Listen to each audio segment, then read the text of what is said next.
Before we get into the video, could everyone please subscribe to my Endless Diary Tales channel? Thank you so much.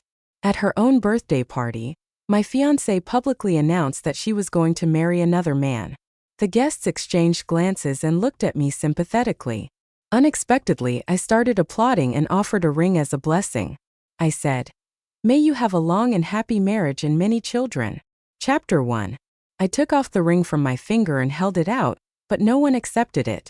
Rebecca clenched the hem of her dress, glaring at me with resentment. The boy beside her smugly wrapped his arm around her shoulder. I sighed and placed the ring on a nearby table. I casually pulled someone over. Celine, since childhood. She loved trailing behind me and Rebecca. She looked at me cluelessly and asked, "What's up, Rich?" I asked her, "Have you been drinking?" She said, "No." I tossed her my car keys. "I've had too much. You drive, take me home." "Got it." After just a few steps, Rebecca rushed over and grabbed me. "Richard, what do you mean by this?"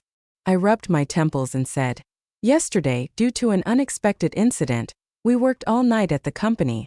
After the morning meeting, I went to the neighboring city. I only got back this afternoon and then went to get your gift. I originally just wanted to say happy birthday and leave." I glanced at my watch. "It's 8 o'clock now.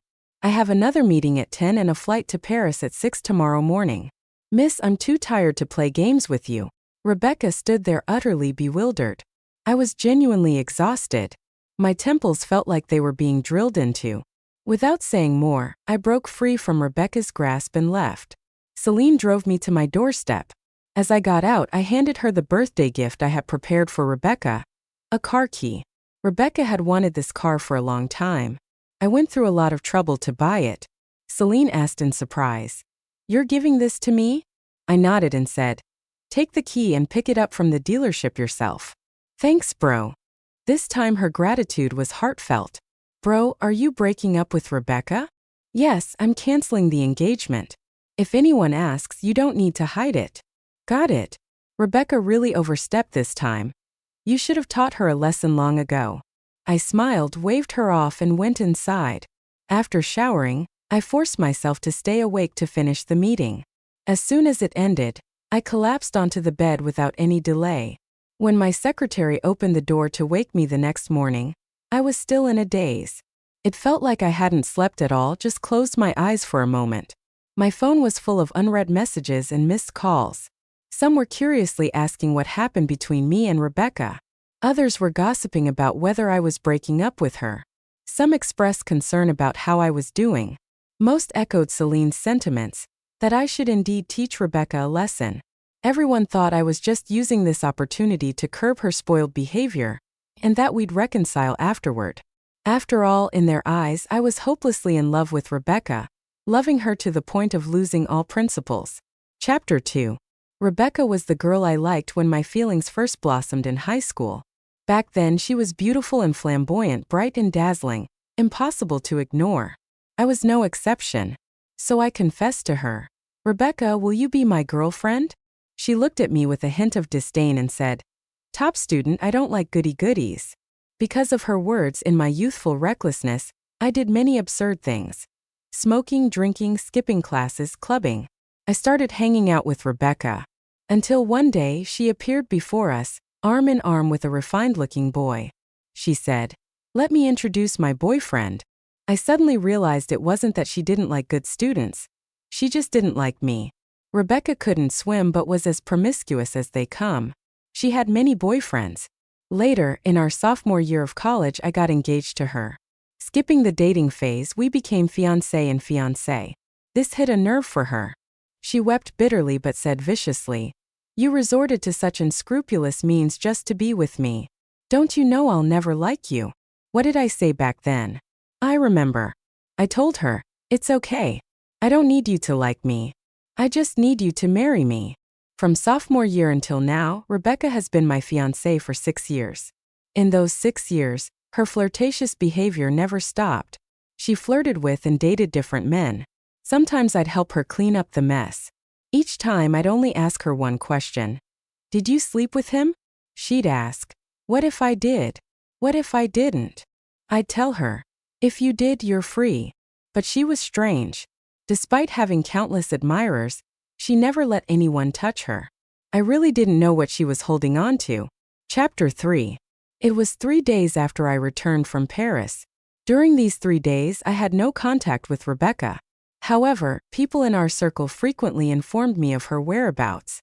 For instance, the man she said she was going to marry had already been dumped by her. She was hanging out in bars every day with people from our circle. Even Bruno threatened to sever their father-daughter relationship. Moreover, the car I gave to Celine was bought back by her at twice the price. What surprised me even more was that when I got off the plane I saw Rebecca. Even wearing sunglasses couldn't hide the paleness on her face. She said, "Dad wants to invite you over to our place for dinner." "Sorry," I replied. "I have other things to do and can't make it. I'll personally call Director Lou to apologize." Rebecca looked at me. After a moment, she turned and left, leaving only a cold, "Suit yourself." I didn't mind and drove straight home. I wasn't brushing her off. I really had things to do. Grandfather had called me, asking me to come home for dinner. He said it was for dinner, but in reality it was to receive a lecture. "I heard you had a conflict with Rebecca." He was giving me an out, but I didn't accept his gesture. "Grandfather, I want to break off the engagement with the Lou family." Grandfather's face darkened. "Rebecca is a bit willful.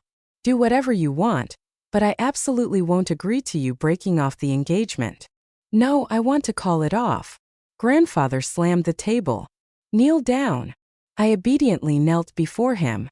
"Do you know how much loss we'll suffer if we break off the engagement with the Lou family?" Of course I knew. Since our engagement with the Lou family 6 years ago, our cooperation with them had become increasingly seamless. Not to say we share glory and loss, but separating now would at least peel off a layer of skin. But I smiled lightly and said, "What if I can make up for that loss?" Grandfather calmed down. He tapped his fingers lightly on the table. "Then we'll talk after you've made it up."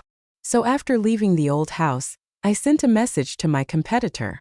"Miss Lee, do you need a husband?" Chapter 4.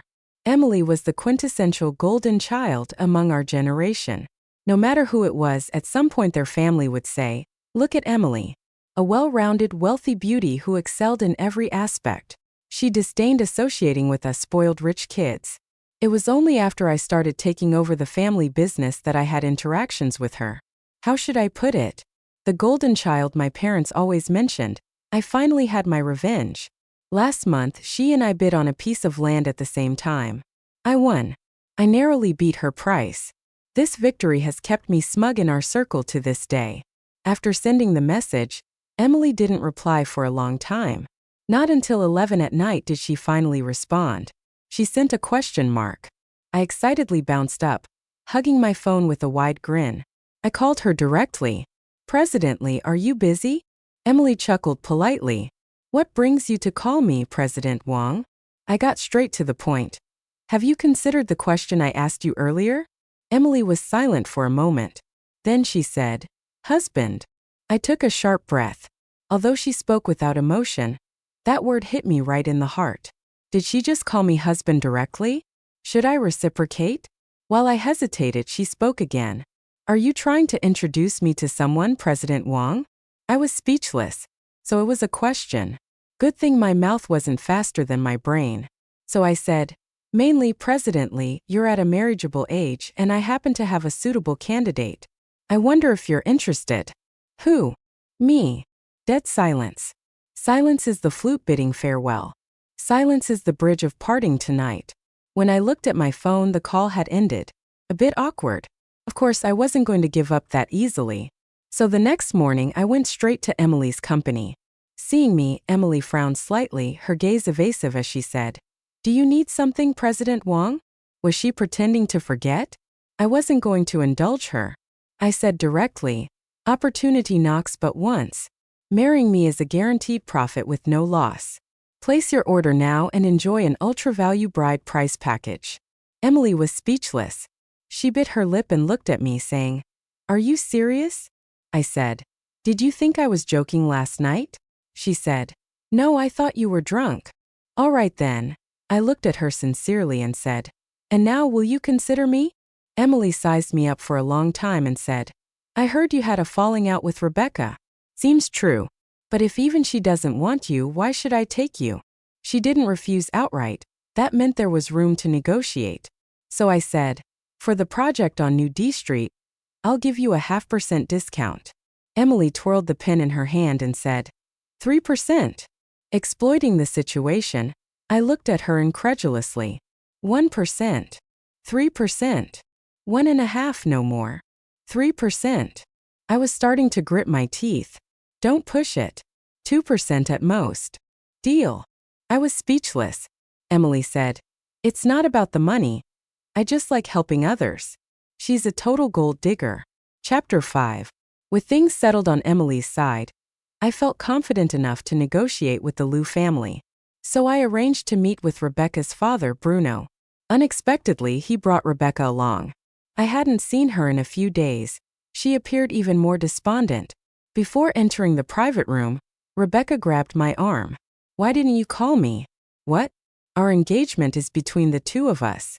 If you wanted to discuss it, why didn't you talk to me? I looked at Rebecca quietly. Sometimes I really envied her. Even now she's still so naive. I spoke. You're mistaken. Our engagement has never been just between the two of us. Rebecca stared blankly at me, her face pale. When we went in, Chairman Liu was already seated at the head of the table. We exchanged a few pleasantries. He said kindly, I know Rebecca made you angry. I brought her today. She's an immature girl. If you have any complaints, feel free to speak up. Uncle won't be biased. I smiled and said, I took the liberty of inviting you out today to discuss the marriage between me and the Liu family. Chairman Liu, I intend to dissolve this engagement. The relaxed atmosphere instantly froze. Rebecca abruptly stood up. She said word by word, I disagree. Chairman Liu's face darkened. Sit down, you brat. Rebecca met her father's gaze and sneered. What's wrong? Deciding behind my back again? You forced me into the engagement against my will, and now you're canceling it against my will. What do I even mean to you? Chairman Liu slammed the table. Then what do you want? You disagreed when we got engaged and you've been causing trouble for 6 years. How much embarrassment have you brought to both the Liu and Wang families? If you don't want to cancel the engagement, then what exactly are you doing? Rebecca was stunned for a moment, then lowered her head. Chairman Liu gave her a deep look. Leave. Rebecca left.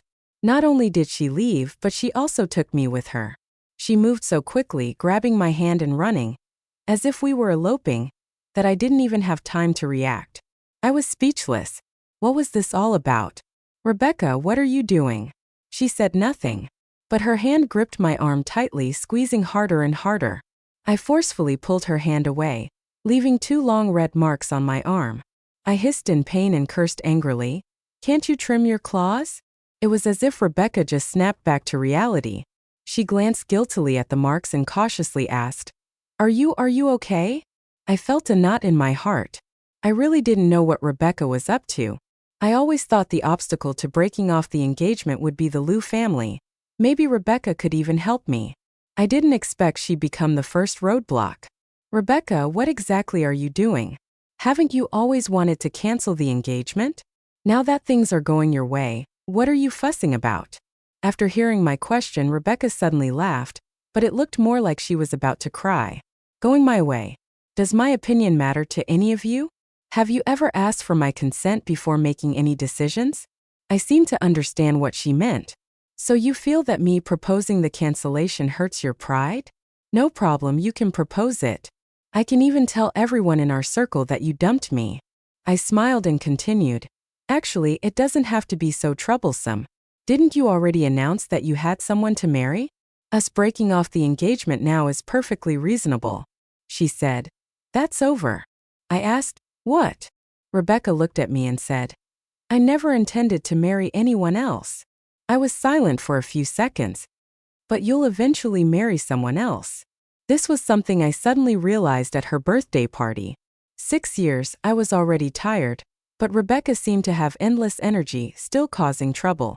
The person at the party that day might not have been someone she truly wanted to marry, but sooner or later she would get married. I'm not someone who likes to be passive, so I had to plan ahead and take the initiative. In the end, Rebecca and I parted on bad terms. She left with a resentful remark. Richard, this time it's not up to you. Chapter 6. Of course it's not up to me. But it's not up to her either. This is something that needs to be negotiated. Before meeting Chairman Liu, I had already taken Emily to meet my grandfather. We had a meal together and chatted casually. We didn't say much. Those who understood, understood. That night, grandfather relented. I'm old and can't manage you young people's affairs anymore. Do what you want. This time I went directly to Chairman Liu's office. In and out in an hour, the engagement was cancelled. We agreed to announce the cancellation on our respective official websites at 8 a.m. tomorrow. Emily asked me, "So what exactly did you offer the Liu family?" At this moment, Emily no longer had her daytime aloofness, looking at me with curiosity. After leaving the Liu Corporation, I had called Emily wanting to invite her to dinner. She directly told me to come to her place. I was a bit hesitant at first. Then I thought, since our relationship was about to change, it wouldn't hurt to test the waters in advance. Turns out I overthought it. She was just off today and didn't want to go out. She didn't have any particular hospitality. She just had Aunt Zhang cook 2 prepackaged meals and opened a bottle of wine. But it was quite relaxing. I said, "You're overthinking. Am I someone who would swallow my pride?" Emily tilted her head, looking at me as if eager to hear more. Actually, the Liu family doesn't have much to hold over me. In these 6 years, no one was a fool. It was just mutually beneficial cooperation. There's only one thing. Clearwater Bay. The Liu family is the investor. If I break off the engagement, they'll withdraw their investment. If they withdrew, that land would be stuck in my hands, breaking my capital chain. So I urgently needed someone with fun, strength, and willingness to be a big, great person. I looked at her with sparkling eyes. Emily was speechless. She said, "Don't look at me like that." I was full of confusion. She said disdainfully, "You're making me feel like a big fool." My heart skipped a beat. Could she read minds? So I said, "How could that be? You're my savior." Emily sneered silently, a look of disbelief on her face. So I teased, "Look, to repay your life-saving grace, I'm even offering myself to you. If you don't believe me, I can offer myself any time." Emily blushed and said, "Stop being inappropriate." Seeing that it was 9:30, Emily and I both took out our phones. I said, "We're announcing the news tomorrow. Tell me, would it be a bit unkind if I shorted the Liu stock when the US market opens?" Emily let out a short laugh, ignoring me. I looked at her curiously. "What are you doing?" Seeing her phone screen, I hissed and said, "You're being unkind." Emily looked up and said, "Right back at you. I had a bad feeling. Whose stocks did you buy?" Emily said, "Of course, the Liu family and the Wang family." I was speechless. Chapter 7. The next day, the news of the broken engagement arrived as planned. The internet exploded, and so did the people in our circle. Groups of people called and messaged me, asking what was going on. Feeling overwhelmed, I posted a few words on social media. "We've broken up. Please don't disturb." I had no choice, I was too busy. There was also a group of board members to appease. Unexpectedly, Rebecca barged directly into the conference room. My assistant looked helpless. She mouthed that she couldn't stop her at all. Rebecca didn't look well. I could even see the red veins in her eyes as if she were furious. I said, "Please go to my office. I'll talk to you after the meeting." Rebecca let out a cold laugh and bit her lip. "Richard, you're ruthless, truly ruthless. It was you who said you liked me, you who chased after me all these years, you who insisted on marrying me, you." Bang! I slammed a folder onto the table, cutting her off. "Elise, please continue the meeting." "Yes, Mr. Wang." I glanced at Rebecca and walked out of the conference room. She followed me into my office. She said, "Feeling embarrassed now, aren't you, Richard? You brought all this upon yourself. I never asked anything of you, never forced you. It's you who kept pushing me." I looked at Rebecca coldly. After she finished speaking, I replied, "Indeed, it's quite embarrassing, but it's not my reputation that's tarnished, it's your Liu family's." Rebecca glared at me intensely as if she wanted to bore holes through me. I continued, "Rebecca, this isn't the first time you've trespassed into my conference room, but it will be the last. If it happens again, I'll have security escort you out." "Rebecca, we're all adults here. Adults have their own set of rules. Not every place is somewhere you can come and go as you please. Rebecca seemed to have suffered a huge blow. Her face instantly turned pale.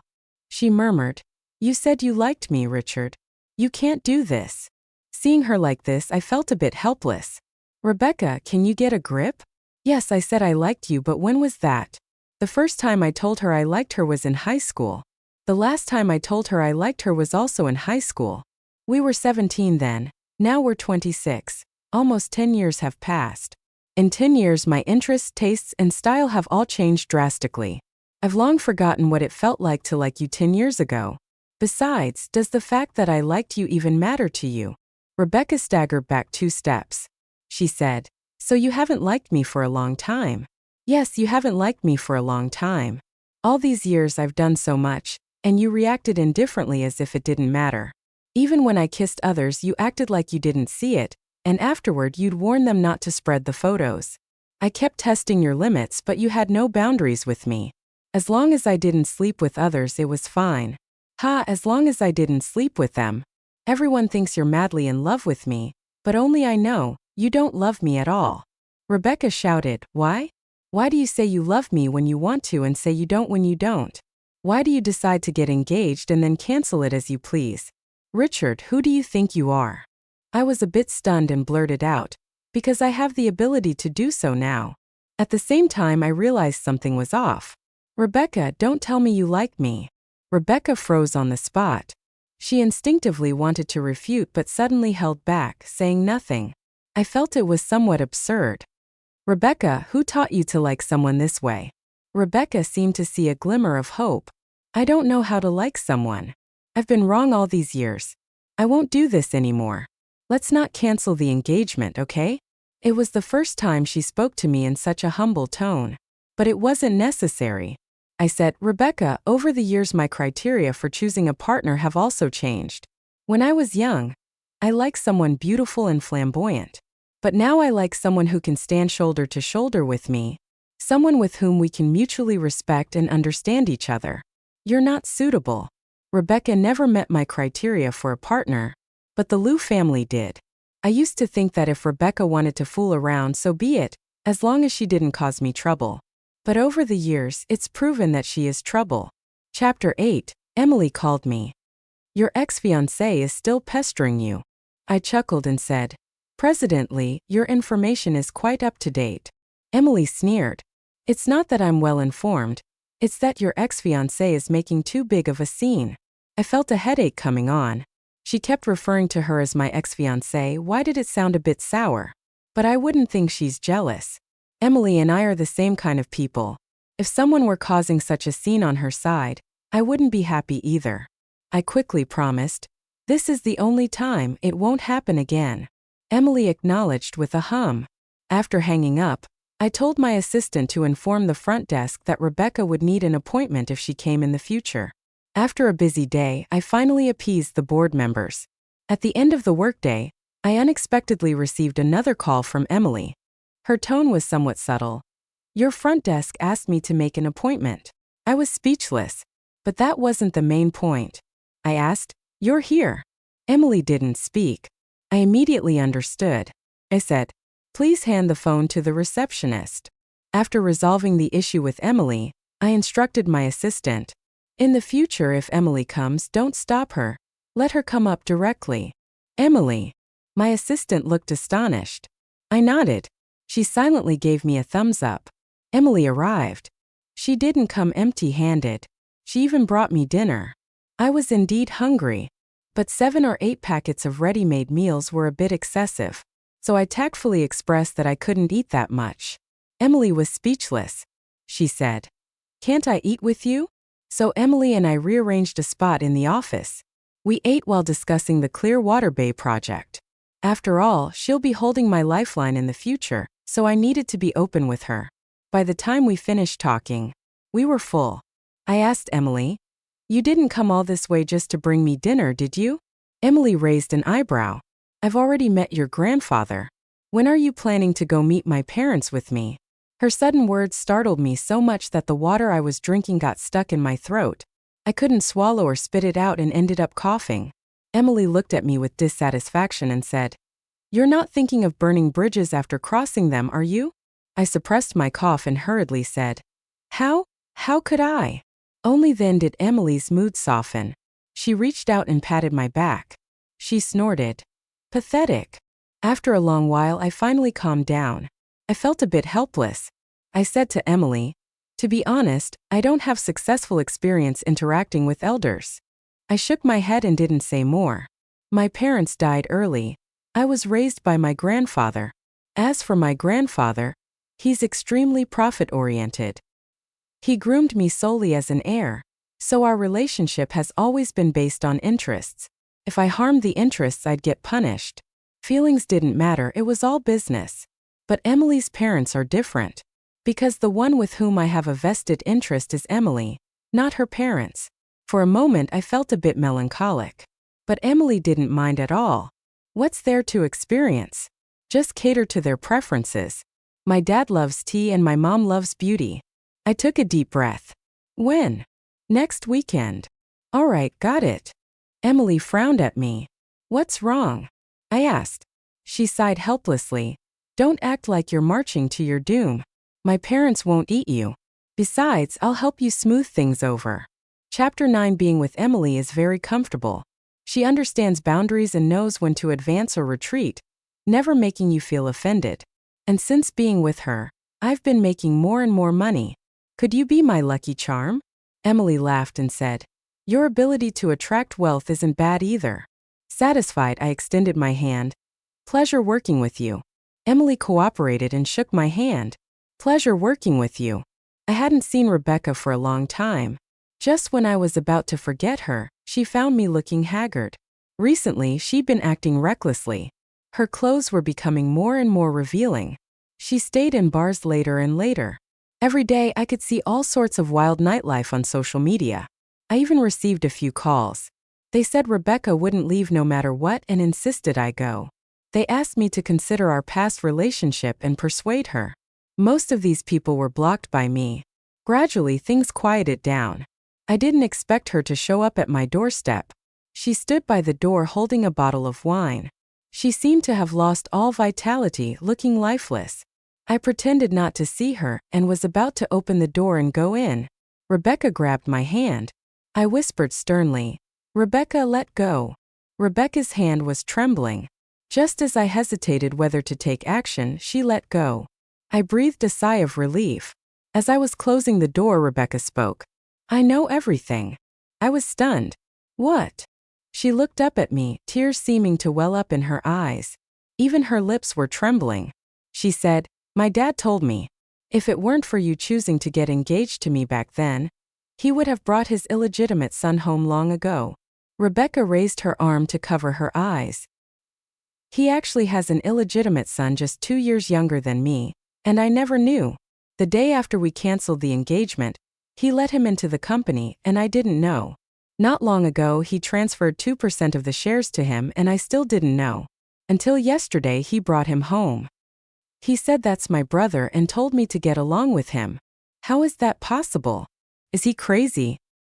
He said that if it weren't for you, he wouldn't have let his daughter inherit the Liu family's assets at all. He would have brought back his illegitimate son long ago." Rebecca lowered her arm. Her eyes were red. She asked me, "Richard, am I a complete failure?" I said calmly, "Yes, a complete failure." Rebecca gave a bleak smile. "You really hate me. You won't even give me a bit of comfort." She was drunk. I didn't want to reason with her. Rebecca took 2 steps back and leaned against the wall. She murmured, "I always seem to be the one left behind. When I was young, I rebelled against him, went against him. I thought that as long as I didn't do what he said, I could make him uncomfortable. I thought indulging myself was a punishment for him. But he had already given up on me. And you?" Rebecca looked at me, half crying, half laughing. "I was still trying to find ways to make you value me more. But you haven't liked me for a long time. I'm the only one spinning in circles while you've all moved forward. You're all moving forward, and I'm the only one left behind. You've all abandoned me. None of you want me. No one waited for me. None of you waited." She kept repeating similar words, completely immersed in her own emotions. I called her best friend. Not long after, she arrived in a sports car. Looking at me, she sighed. What kind of ill-fated relationship do you two have? I smiled without saying anything. Can't you give her another chance? I shook my head. You already called it an ill-fated relationship. She gritted her teeth and angrily helped Rebecca up. I knew she'd regret it, serves her right. Chapter 10. Rebecca's situation made me lament youth for a moment. But besides that, it didn't affect me much. On the contrary, dealing with Emily's parents was a challenge. Emily's mother loves beauty, but buying cosmetics or skincare products was definitely out of the question. So I finally chose a diamond necklace. A woman loves diamonds till the end. As for Emily's father, the gift had to be tea leaves. I had a few options and planned to have Grandpa help me decide. But after Grandpa looked them over, he gave me 4 words. Penny-wise, pound-foolish. I was helpless. They're already expensive enough. Grandpa snorted. Wait. After a while, he took out a cake of tea. Take this. Looking at the simple packaging, I said, Are you trying to get me thrown out? Grandpa rolled his eyes. Can't you recognize a treasure when you see one? This one is worth 10 of what you're holding. Really? Get out. In the end, I took it. After all, why not? Before I left, Grandpa reminded me.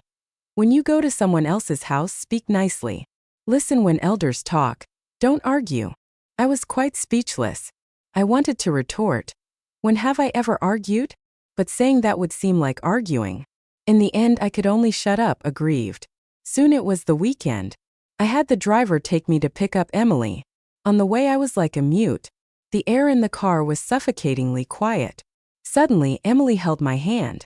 What are you doing? Giving you some warmth in case you die of fright before we get there. If I say I'm not nervous, would you believe me? She shook her head. I didn't say anything. All right, maybe a little nervous. So I directly put my arm around her shoulders. I said, This is what warmth feels like. She asked, Are you sure you're not taking the opportunity to take advantage of me? I sneered. Aren't I supposed to? She pursed her lips and nodded. The atmosphere at the Lee family was more harmonious than I expected. Emily's father cooked. The food was delicious. Emily's mother seemed only responsible for being beautiful, but she was indeed stunning. After all, she used to be an actress. They liked my gifts very much, especially Emily's mother, who put on the necklace immediately. It's just that the direction of the conversation afterward was a bit puzzling. Emily's father asked, When are you planning to get married? Emily looked at me. When are you planning to marry me? I really wanted to scold her. Was she trying to throw me under the bus? So I said, I can do it any time. It's up to Emily. I'll follow her lead on this. Emily looked at me. I raised my eyebrows at her. She then said, My idea is to get the marriage certificate at the end of the month and hold the wedding at the end of the year. I was dumbfounded. Emily's mother was very happy, excitedly discussing wedding plans with us. I felt confused until we left. Sure enough, talking about money is easier. As I was leaving, she said seriously, Let me know when you've made up your mind. Made up my mind about what? Get the marriage certificate at the end of the month? Wedding at the end of the year? Emily said.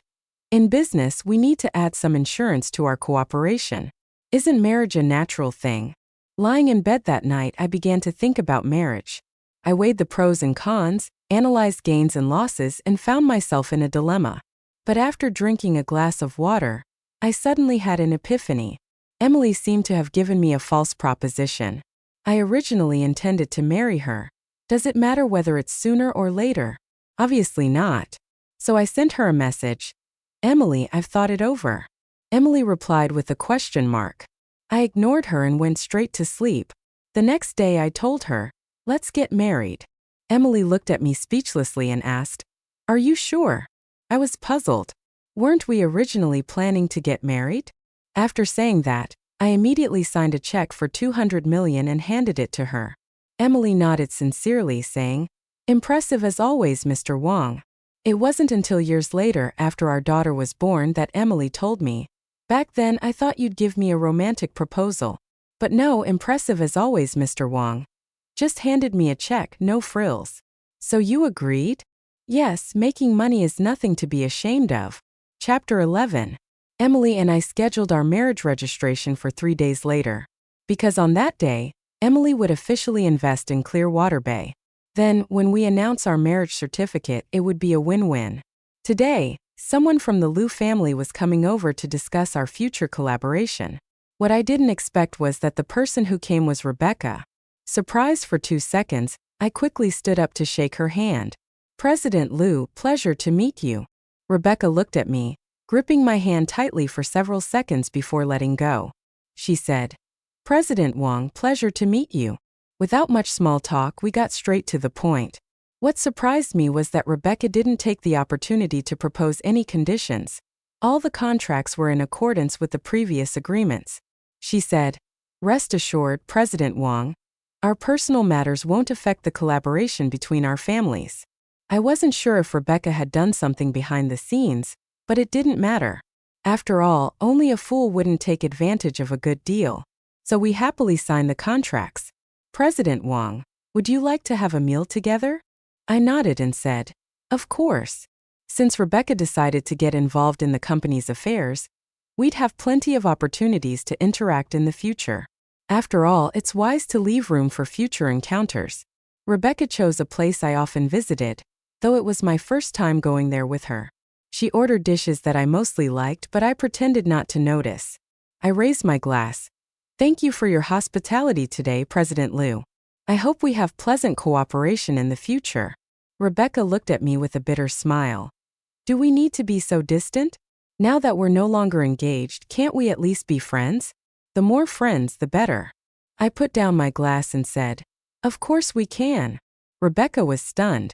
Her expression didn't look good. Do you really have no feelings for me at all? I felt a headache coming on. Having been through so many relationships, how did I not notice she was a hopeless romantic? Rebecca, since you're joining the company, focus on your work. Don't think about unnecessary things. Rebecca stared at me without blinking. If I do well, can you give me another chance? I was a bit puzzled. What chance? Rebecca said. Richard, I won't give up on you. I felt conflicted. How should I tactfully tell her that I'm about to get married? Rebecca, you can do anything you want, but not for me. I'm not responsible for someone else's life choices. She said. So all these years you've never advised me. Whatever I wanted to do was my own business and had nothing to do with you. Once I did something that crossed your bottom line, you'd kick me away, right? Rebecca's emotions became agitated.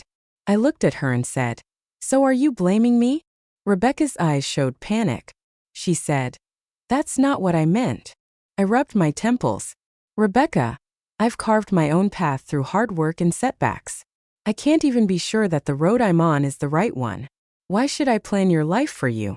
Again, you can do anything you want, but don't involve me. I'm not responsible for your life choices. I got up to leave. Rebecca reached out to stop me. At that moment, the door of the private room was pushed open.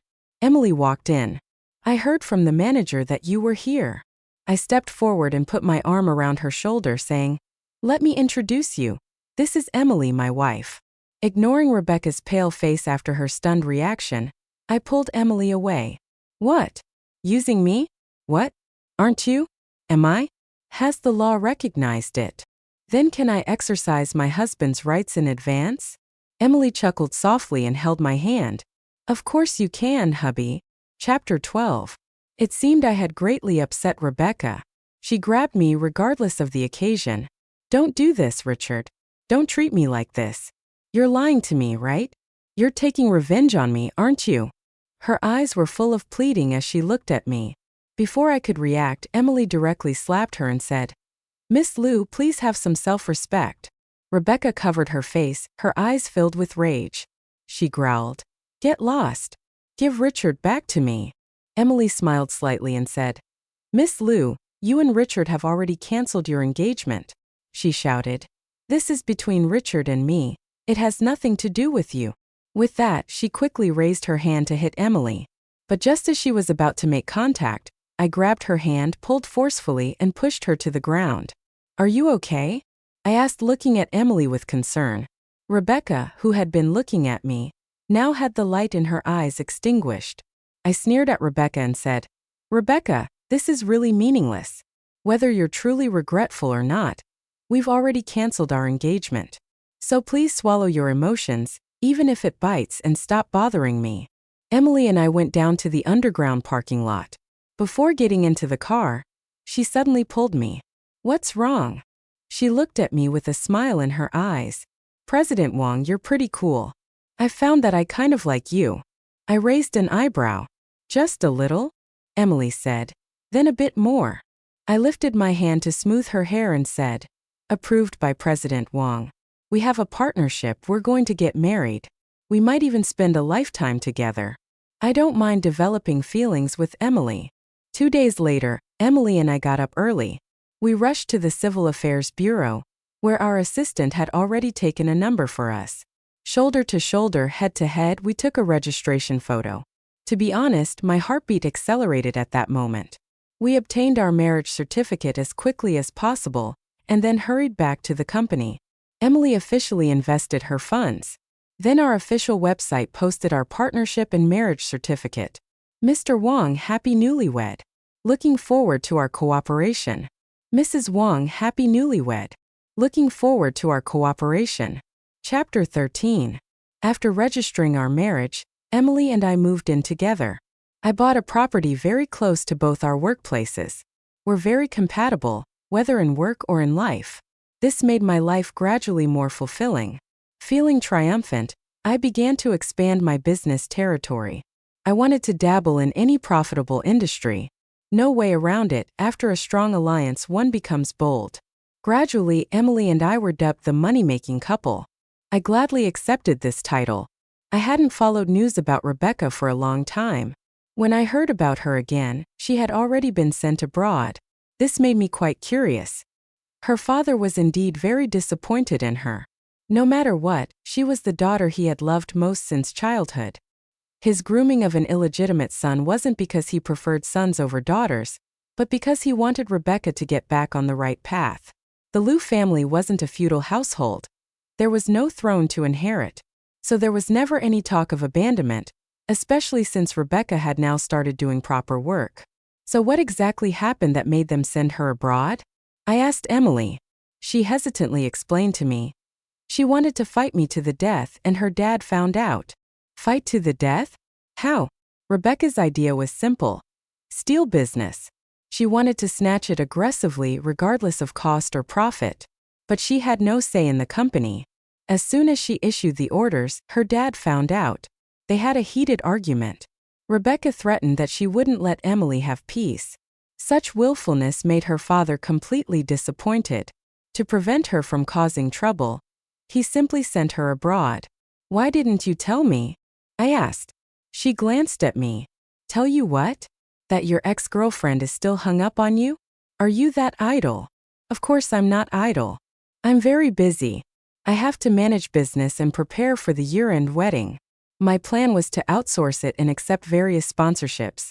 When Emily heard this, she pouted and came over to kiss me. In the end, I had no choice but to reluctantly, helplessly, and unwillingly compromise.